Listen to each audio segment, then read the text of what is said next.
Nous venons de tenir notre 7e réunion du bureau. C'est samedi 9 mai 2026.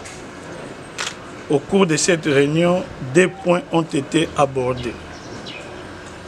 Au premier point, nous avons abordé les points relatifs à la mise en place de la commission spéciale et temporaire chargée d'examiner les réquisitoires du procureur général près de la Cour de cassation contre le gouverneur de province.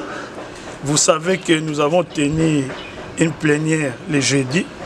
Au cours de la plénière, nous avons lu les réquisitoires pour que le gouverneur en prenne connaissance.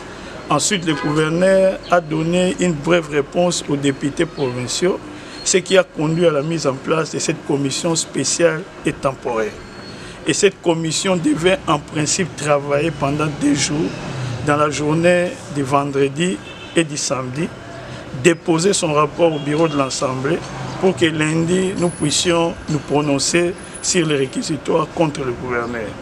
Suite à certaines perturbations politiques qu'il y a eu dans la journée du vendredi, le bureau s'est réuni aujourd'hui et a décidé de convoquer la commission spéciale et temporaire le lundi pour mettre en place leur bureau, ce qui leur permettra de travailler pour qu'au moment du dépôt de leur rapport, ça dépendra de s'ils déposent les rapports le lundi, nous allons tenir notre plénière le mardi pour pouvoir se prononcer. Si nous déposons les rapports mardi, nous tiendrons la plénière le mercredi. C'est ce qui a été décidé au bureau concernant cette commission spéciale et temporaire. Au deuxième point, nous avons traité de la situation politique actuelle dans la province. Nous tenons à informer l'opinion provinciale et nationale que les institutions de la province du Congo central fonctionnent normalement. Et quand je parle des institutions de la province du Congo central, je fais plus allusion à l'Assemblée provinciale. Donc, tenez que l'Assemblée provinciale fonctionne normalement.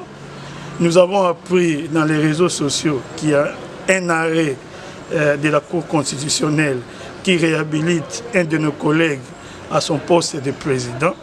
Pour ces faits, l'Assemblée provinciale tient à apporter la précision suivante. Nous sommes une institution provinciale et nous attendons la notification de cet arrêt à l'Assemblée provinciale du Congo central.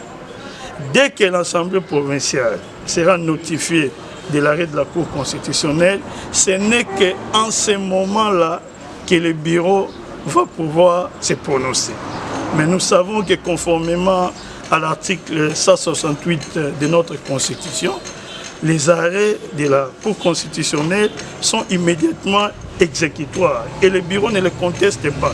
Mais le bureau ne peut pas exécuter un arrêt dont on ne lui a pas encore notifié. Et pour qu'un arrêt soit opposable à tous, l'arrêt doit être publié au journal officiel, notifié aux parties prenantes. En ce moment-là, l'Assemblée provinciale va devoir prendre position. Et dès que l'Assemblée provinciale sera notifiée de cet arrêt, il va utiliser tous les moyens à sa disposition pour entrer dans ses droits.